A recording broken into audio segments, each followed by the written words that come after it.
YouTube நேயர்கள் அனைவருக்கும் வணக்கம்.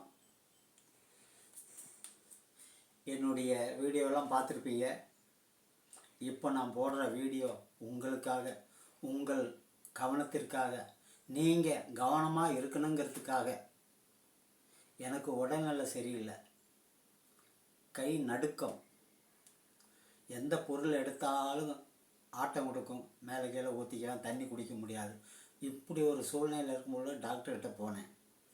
டாக்டர் ஒரு மாத்திரை எழுதி கொடுத்தாரு. இந்த மாத்திரை அதிகமாக மெடிக்கலில் கிடைக்கிறது வாய்ப்பு இல்லை, அதனால் நீங்கள் எங்கே கிடைக்குதோ பாருங்கள் அப்படின்னு சொல்லி அனுப்பினார். நானும் பல கடைகளில் தேடி பார்த்தேன், கிடைக்கல. என் பையன் ஒரு மெடிக்கலில் கேட்டிருக்கும்பொழுது ஆர்டர் பண்ணி நான் வாங்கி தரேன், 2 நாள் ஆகும் அப்படின்னு சொல்லியிருக்காரு. அதே மாதிரியே 2 நாள் கழித்து அந்த மாத்திரையை வாங்கிட்டு வந்தான். நானும் அந்த மாத்திரையை வாங்கி அன்றைக்கி நைட்டு ஒரு டோஸ் போட்டேன், ஒரே ஒரு மாத்திரை போட்டேன். மறுநாள் காலையில் 7-8 மணி வரல என்னால் எந்திரிக்கவே முடியல.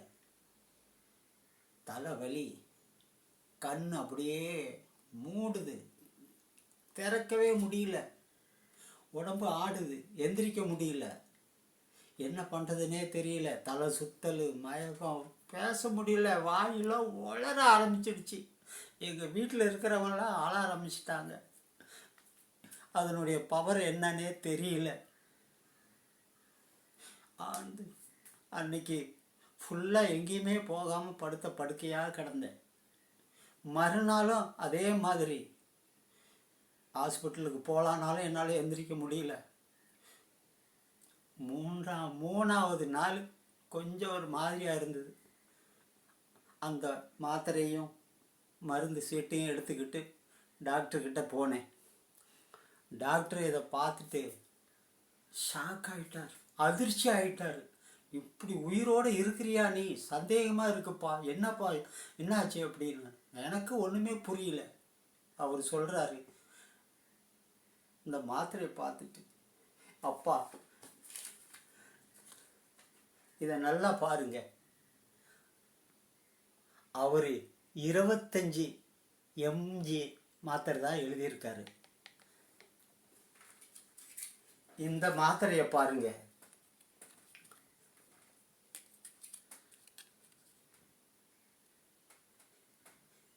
250 mg மாத்திரையை கொடுத்துருக்காங்க மெடிக்கலில். இது தெரியாமல் அந்த மாத்திரையை போட்டு உயிர் பொழைச்சதே பெரும் பாடுப்பா. அதனால் அன்பர்களே,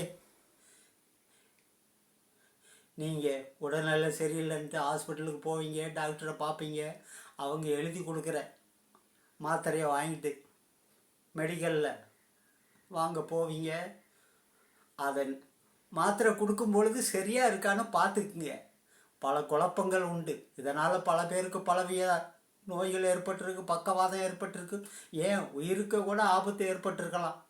என்ன மாதிரி எப்படியோ மூதாதையர்கள் செய்த புண்ணியத்தில் நான் இன்றைக்கி உயிரோடு இருக்கிறேன். அந்த டாக்டர் சொன்ன உடனே எனக்கு வேதனையாக இருக்குது. உடனே அந்த மெடிக்கல்கிட்ட ஆக்ஷன் எடுக்கணும் அப்படின்னு சொன்னார். மெடிக்கல் மருந்து ஷாப்பில் மருந்து எடுத்து கொடுக்குற நண்பர்களே, ஊழியர்களே, அவங்க கொடுக்குற சீட்டை பார்த்து கரெக்டாக 1 வாட்டிக்கு 2 வாட்டி செக்கப் பண்ணி அதுக்கப்புறம் கொடுங்கப்பா. பல பேர் உயிரோடு நீங்கள் விளையாடாதீங்கப்பா, பல பேர் உயிரோடு விளையாடாதீங்க, வேதனையாக இருக்கு. இந்த ஒரு மாத்திரையால்